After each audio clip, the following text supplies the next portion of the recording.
than having privileges to perform anesthesia, yes.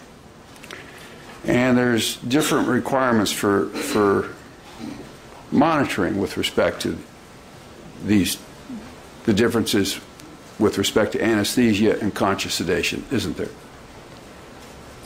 For procedural sedation, there are very specific requirements for monitoring. I am not an anesthesiologist. I do not work in the operating room. I do not perform anesthesia, and so I'm not qualified to tell you what their requirements are.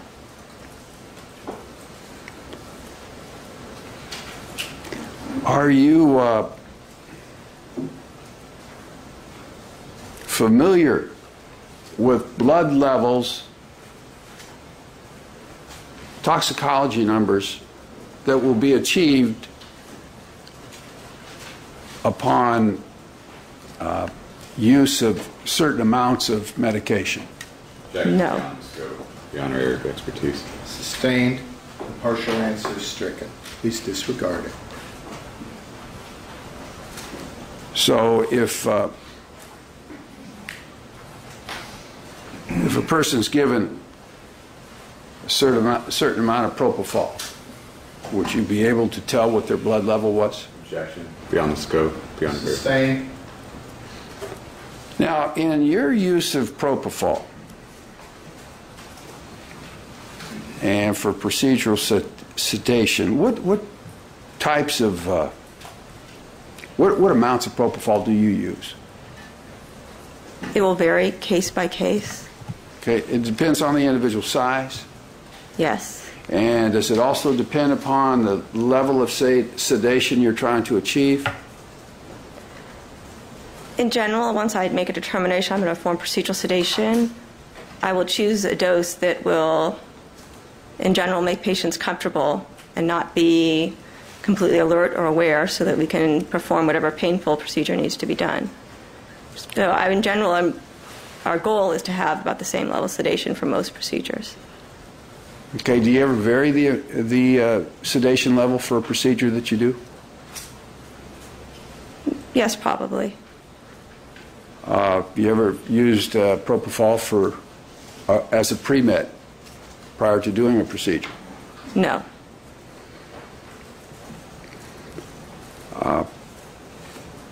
Now, if I were to give you a hypothetical that 25 milligrams of propofol was slowly infused over a 3 to 5 minute period at 1040 with 25 with also 2.5 milliliters of lidocaine, would you have an opinion as to how long that would last?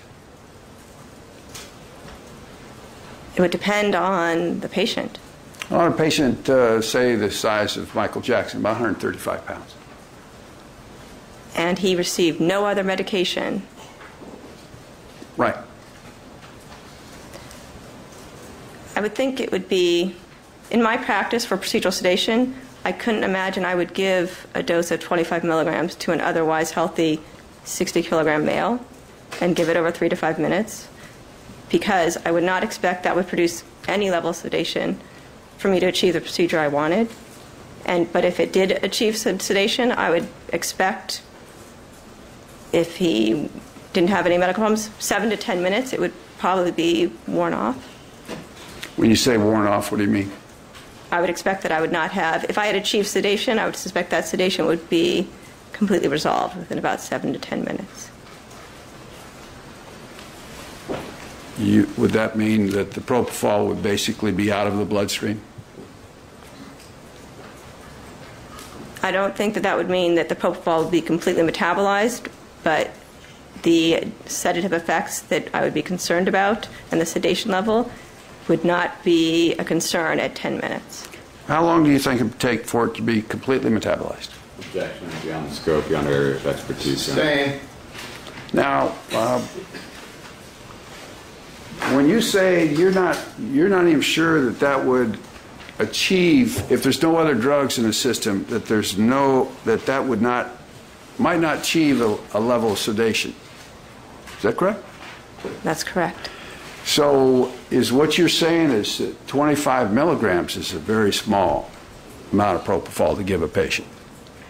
A 60-kilogram male, if I wanted to achieve sedation so that I could perform a painful procedure, Yeah. 25 milligrams would not be a sufficient dose in most patients. But it might be enough to put a person to sleep? I don't suspect so, but I don't know. I do not use the medication in those types of doses. Now, Dr. Murray informed you that he had given lorazepam, is that correct? That is correct. And he told you 4 milligrams? He reported he gave him 2 milligrams, and then at a later time gave him another 2 milligrams, and at the time of just before the arrest. Did he tell you what time he gave the lorazepam? I did not get a specific time, no. Did you ask for a specific time? I did not explicitly ask for the exact time. Would the time of the lorazepam matter?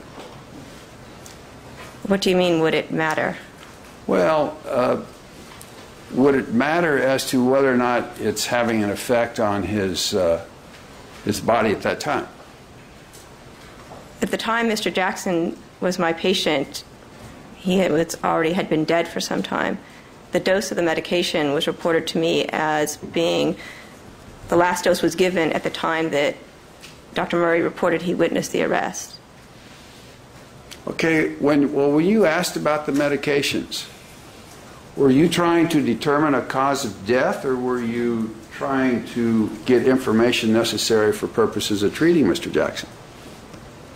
The information I had about the lorazepam was provided by Dr. Murray when I asked what happened and was trying to obtain both the patient's medical history as well as the events surrounding the arrest so that I could treat Mr. Jackson.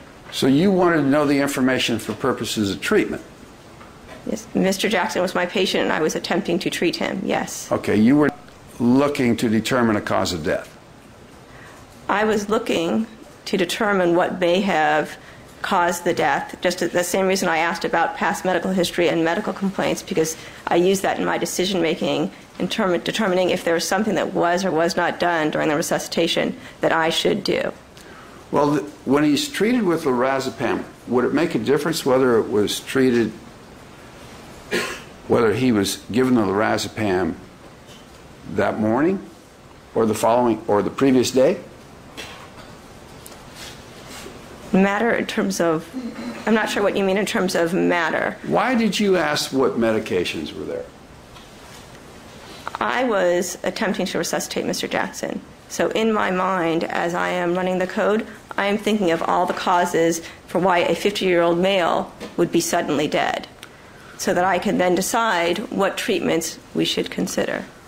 Okay, so the medications are important to know, but the time of those medications is important also, isn't it? Most of the history would be important.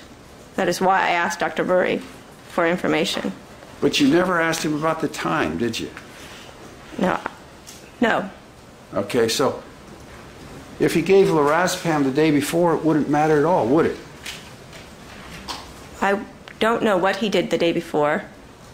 I became Mr. Jackson's doctor when he arrived in the emergency department, and I was asking for a medical history. No, I'm going to allow the witness to finish. Okay. The objection's overruled. Okay. You may answer it, please. Okay. The medical note that I wrote is the story of the care that I provided and the information that I had at the time.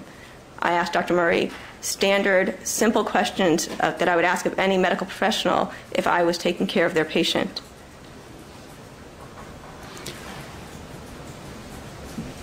You determined what the medication was that had been given.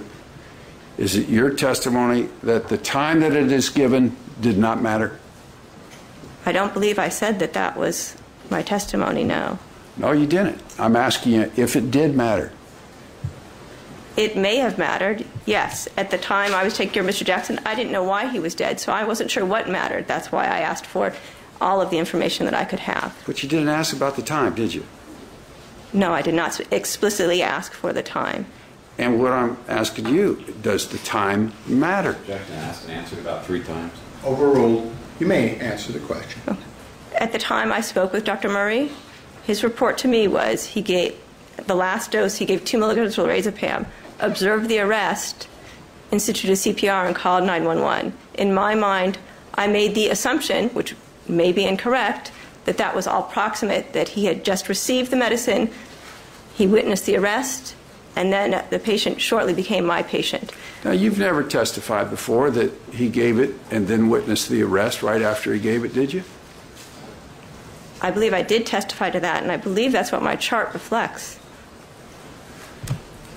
Well, if Dr. Murray gave lorazepam 2 milligrams at 2 o'clock and 2 milligrams at 5 a.m., would you still expect that to be into the Michael Jackson system at 12? And when you say in the system, I don't know what would be completely cleared in terms of metabolites, but a dose of medication at 5 a.m., I would not expect to have as much of an effect at noon. We're not communicating very well, Doctor. I asked you a question. At 2 a.m., 5 a.m., 2 milligrams each time, would you still expect that to be in his blood at 12 o'clock? Objection, to be honest, beyond our area of expertise. If you know or not. I do not know when the drug would completely clear his bloodstream. Overruled.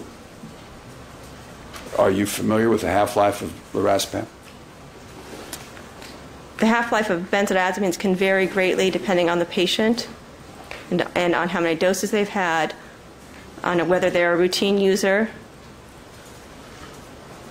I'm not talking about benzodiazepines in general. I'm asking you if you're aware of the half-life of lorazepam. I cannot give you the exact half-life of lorazepam currently, no.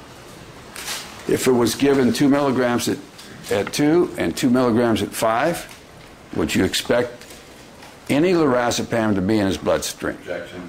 Same objection. Sustain. You're not familiar with that? Objection argumentative. Same objection. Overruled. Is that a fair statement? That you're not familiar with that particular issue? I'm not. Too many variables or whatever else is going on? It seems to be still related to asking about something in the blood level and the blood system, and I am not qualified to answer that. Thank you. Okay. Now, if Michael Jackson was slowly infused with 25 milligrams of propofol at 10:40, would that still be in his blood system at 12? Objection. Same objection, beyond the scope, beyond our area of expertise. Well, I think testifies she's familiar with this. I'll overrule the objection if you're able to answer that type of hypothetical. Okay. I think you were asking if something was still in his blood system, and as I said, I do not know the metabolism of blood, but I would not expect him to still be sedated from that 2 hours later, if that's the question. Well, you know it wouldn't be in his system, don't you? Objection, Ms. Stacy. Sustain. What type of training have you had with respect to the administration of propofol?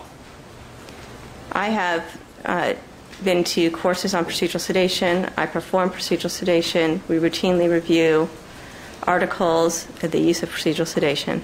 Okay. And if you were going to do procedural sedation on a 135-pound person, 60 kilograms, how much propofol would you use to sedate them?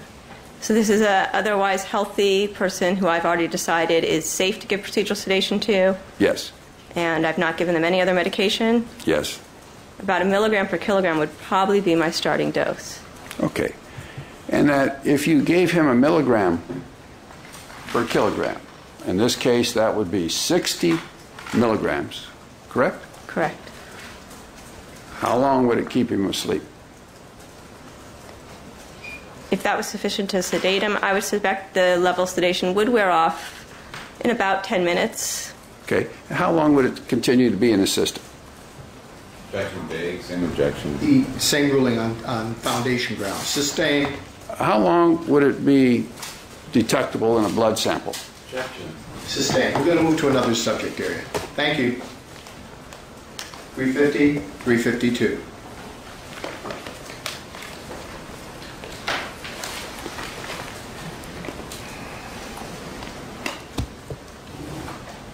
Would it be your testimony that you're not... Well, let me ask you about this propofol. Had Dr. Murray told you that he'd given 25 milligrams of propofol at 10:40.